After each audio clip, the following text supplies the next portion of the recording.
नमस्कार, जय हिंद साथियों। कैसे हैं आप लोग। और आजकल भारत के अंदर बहुत बड़ा एक इशू चल रहा है यूजीसी यानी कि यूनिवर्सिटी ग्रांट कमीशन, और इसको बेहतरीन ढंग से स्टेप बाय स्टेप समझने का प्रयास करेंगे। और मैं ये चाहता हूँ कि भारत का हर एक नागरिक को हर एक राष्ट्रीय लेवल के मामले की जानकारी होनी चाहिए, और इसमें क्यों इतना बड़ा विवाद हो रहा है, क्यों लोग आंदोलन कर रहे हैं, इसमें राजनीतिक परिप्रेक्ष्य क्या है। तो एक बार सारे पूरे वीडियो को बेहतरीन ढंग से देखेंगे और जानने का प्रयास करेंगे कि आखिर ये इशू है क्या।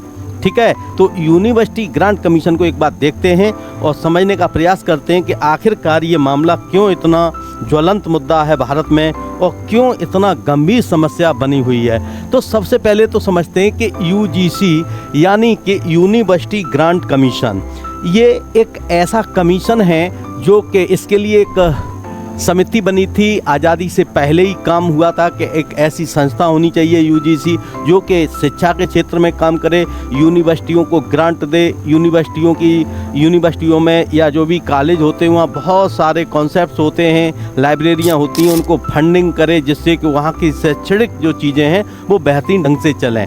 इसके अलावा क्या हुआ कि यहाँ पे ये था पहले कि केवल एससी और एसटी, केवल 2 ही प्रकार के कॉलेज के अंदर बच्चों के साथ अगर कोई भेदभाव होता था, उस भेदभाव को रोकने के लिए किन के साथ, एससी और एसटी वाले बच्चों के साथ। अब ये विवाद क्यों हो गया है, क्योंकि इसमें कॉलेजों में एससी एसटी तो ऑलरेडी था ही, लेकिन इसमें किसको जोड़ दिया गया है, ओबीसी को भी जोड़ दिया गया है।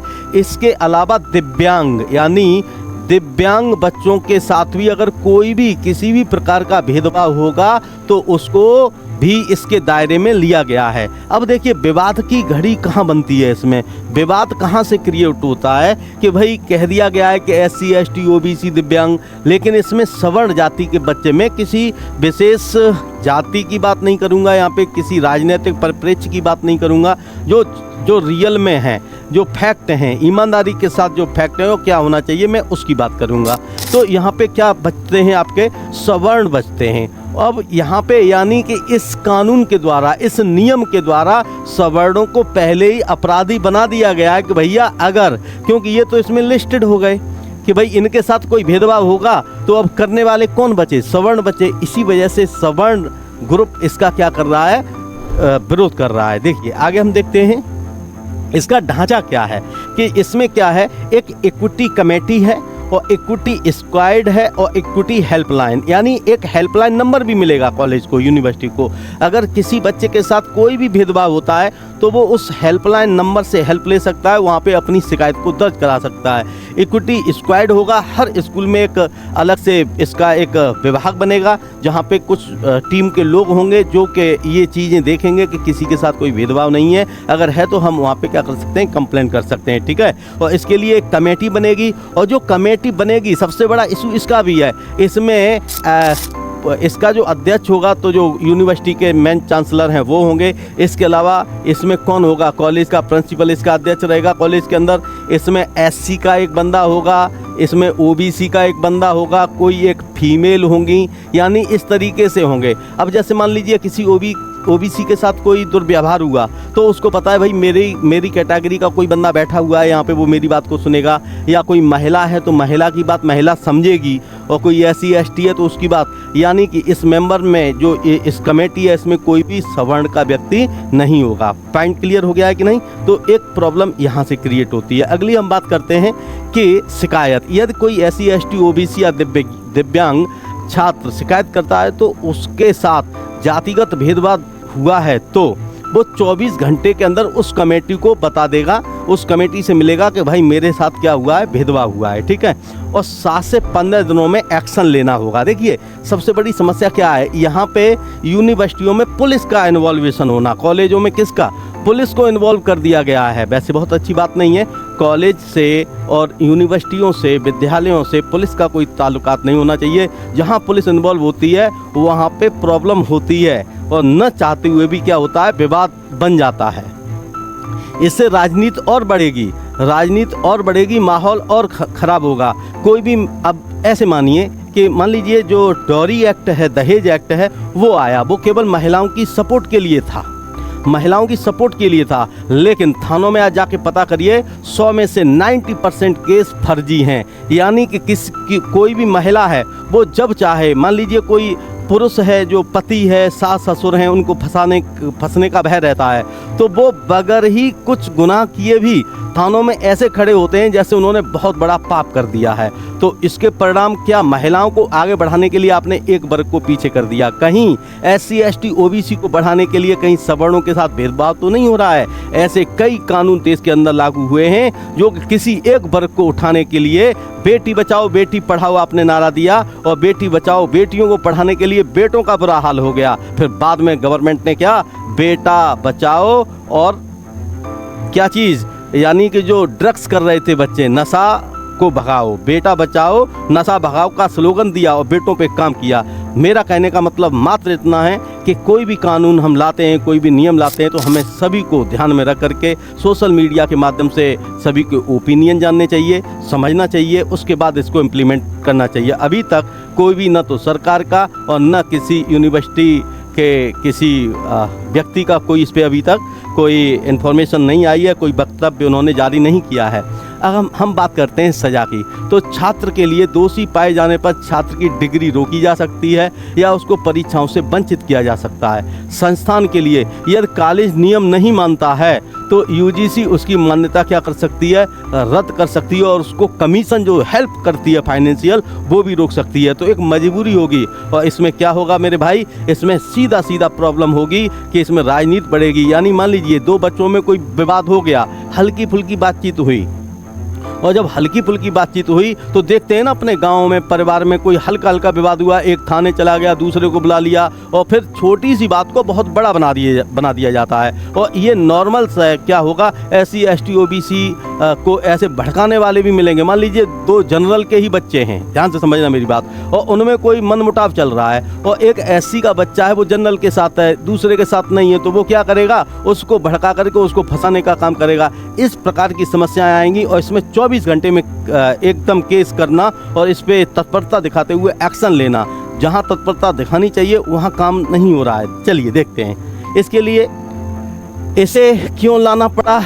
एक मामला हुआ, कई बार मामले हुए थे, कई बच्चों ने सुसाइड किया, आत्महत्या की, उनके साथ भेदभाव हुआ था, इस वजह से आत्महत्या की। तो पिछले कुछ मामलों के केस स्टडी की गई, और इस पर सुप्रीम कोर्ट ने UGC से कहा भैया इसको लेकर के बहुत जल्दी कुछ नई नियम बनाइए, जिससे कि, और इसी के तहत क्या हुआ, न्यू रूल आया। और इस नियम को लाने के पीछे मुख्य कारण सुप्रीम कोर्ट का आदेश और पिछले कुछ वर्षों में चर्चित मामले। कौन कौन से मामले हैं चर्चित, देख लेते हैं। रोहित वेमुला का मामला, रोहित वेमुला एक बच्चा था, इसने सुसाइड कर लिया। और पायल तड़वी का मामला, इन दोनों छात्रों की आत्महत्या के बाद यह मुद्दा उठा कि कैंपस में जातिगत भेदभाव होता है, जिसे रोकने के लिए सख्त कानून की जरूरत है।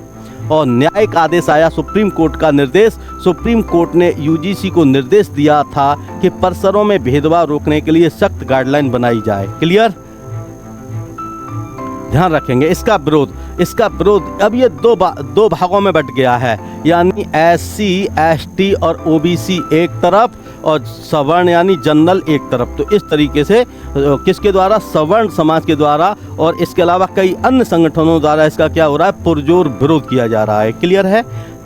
विरोध का कारण यानी बस यही है कि SC ST को और जनरल कैटेगरी में, जैसा कि मैंने बता दिया है, यह नियम मानता है कि भेदभाव केवल सवर्ण द्वारा SC ST OBC के खिलाफ किया जाता है। इसका मतलब तो यही हो गया भाई, इन तीन लोगों को आपने दर्जा दे दिया कि तुम कंप्लेंट कर सकते हो, इनको कुछ भी नहीं दिया है, तो इसका मतलब क्या है कि आपने पहले से इनको आरोपी बना दिया है।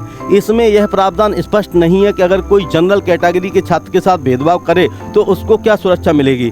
अब इसमें क्या है कि अगर इसमें एक रूल बनाना चाहिए UGC को कि अगर किसी ने कोई कंप्लेंट कर दी किसी बच्चे की, मान लीजिए SC ST OBC ने किसी की शिकायत कर भी दी, और अगर ये शिकायत फर्जी पाई गई तो जिसने शिकायत की है उसकी भी सभी डिग्रियां, सभी एजुकेशन खत्म होनी चाहिए। ऐसा एक कड़ा नियम इसमें जोड़ना चाहिए। उसके बाद इसकी प्रॉपर जांच होनी चाहिए। अगर जांच में शिकायत करने वाला दोषी है तो उस पर भी कार्रवाई हो। ऐसी कोई व्यवस्था इसमें नहीं की गई है। ये भी एक बहुत बड़ा इसका रीजन है। ठीक है। विरोध का कारण दुरुपयोग का खतरा। विरोध करने वालों का कहना है जैसे एट्रोसिटी एक्ट का दुरुपयोग हुआ वैसे ही इसका इस्तेमाल किया जा सकता है आपसी रंजिश निकालने के लिए, किसी होनहार सवर्ण छात्र का करियर बर्बाद करने के लिए। मैं इसकी चर्चा कर चुका हूँ, क्योंकि ऐसा ही होगा। जहाँ पुलिस का इन्वॉल्वमेंट होता है वहाँ प्रॉब्लम्स आती हैं। क्लियर है कि नहीं भाई मेरे, हाँ या ना? आगे है इसमें विरोध का कारण जातिगत विभाजन। आलोचकों का मानना है कि यह नियम कैंपस में छात्रों को एक दूसरे के खिलाफ खड़ा कर देगा और क्या करेगा, गुटबाजी बढ़ाने का प्रयास करेगा। पॉइंट क्लियर है कि नहीं?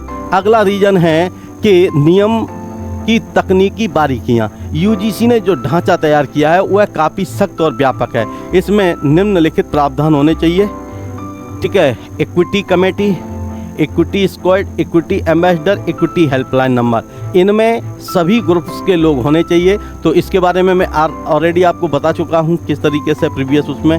और शिकायत और कार्रवाई की समय सीमा क्या है? शिकायत मिलने के 24 घंटे के भीतर कमेटी की बैठक होनी चाहिए। 15 दिनों के अंदर कमेटी को अपनी रिपोर्ट देनी होगी और रिपोर्ट आने के 7 दिनों के भीतर क्या होगी, कार्रवाई होगी। और इसमें क्या बेटा, भेदभाव बहुत अच्छे ढंग से इसमें भेदभाव की बातचीतें की गई हैं। इसी वजह से इसका क्या हो रहा है, विरोध हो रहा है, ठीक है। सवर्ण समाज के विरोध का मुख्य कारण यह है कि यह नियम SC ST OBC बनाम जनरल का समीकरण बनता है। सुरक्षा का अभाव। क्या यह सुनिश्चित किया जा सकता है कि OBC छात्र के SC ST के साथ या SC ST के साथ भेदभाव नहीं करेगा? मतलब कहने का यही है कि इसमें SC ST OBC, क्या OBC SC के साथ, वो SC ST के साथ भेदभाव नहीं करेगा? क्या जनरल ही सभी के साथ भेदभाव करेगा? नियम में यह माना गया है कि भेदभाव केवल सवर्ण ही करता है। अगर कोई सवर्ण छात्र रैंकिंग या भेदभाव का शिकार होता है तो उसके लिए इस विशेष नियम में कोई स्पष्ट सुरक्षा कवच नहीं दिखता है। पॉइंट क्लियर है? आगे है दुरुपयोग की आशंका। कैंपस की राजनीति में इसका इस्तेमाल हथियार की तरह हो सकता है। अगर कोई छात्र जनरल कैटेगरी है, इलेक्शन में मजबूत है, पढ़ाई में टॉपर है, तो उसे गिराने के लिए विरोध गुट सिर्फ एक शिकायत दर्ज कराकर उसकी डिग्री रुकवा सकते हैं और उसको सस्पेंड भी करवा सकते हैं। अब देखिए, इसको यूपी वोट बैंक से भी साधा गया राजनीतिक मामले। उत्तर प्रदेश में आगामी चुनावों को देखते हुए इसे लाया जाना हो सकता है, क्योंकि सरकार मानती है कि सवर्ण वोट तो जो भाजपा का कोर वोट है इसको ग्रांटेड ले रही है और OBC SC ST से क्या करेगी, वोट साधने की कोशिश की जा रही है। क्योंकि बीजेपी ये मानती है कि जनरल तो हमारा है ही है, बाकी के लोग भी अगर हम इसको लाएंगे तो SC ST OBC भी हमारे हो जाएंगे। तो ऐसा एक राजनीतिक समीकरण भी बन सकता है, हो सकता है इस वजह से इसको लाने का प्रयास किया जा रहा है। पहले भाजपा को सवर्णों की पार्टी कहा जाता था, लेकिन अब वह अपनी छवि बदलकर पिछड़ों, दलितों और हितैषी के रूप में देखना चाहती है, भले ही इससे उसका पारंपरिक वोट नाराज हो जाए। पॉइंट क्लियर है? तो ये आपका बहुत महत्वपूर्ण समझना था, ये महत्वपूर्ण जो चर्चा की है। एक बार सभी बच्चे इसको देखें और समझें और अपनी प्रतिक्रिया दें, जिससे कि इसमें जो भी संभावनाएं बन सकती हैं उनको बना करके इसमें संशोधन करके इसको लॉन्च किया जाए। Thank you.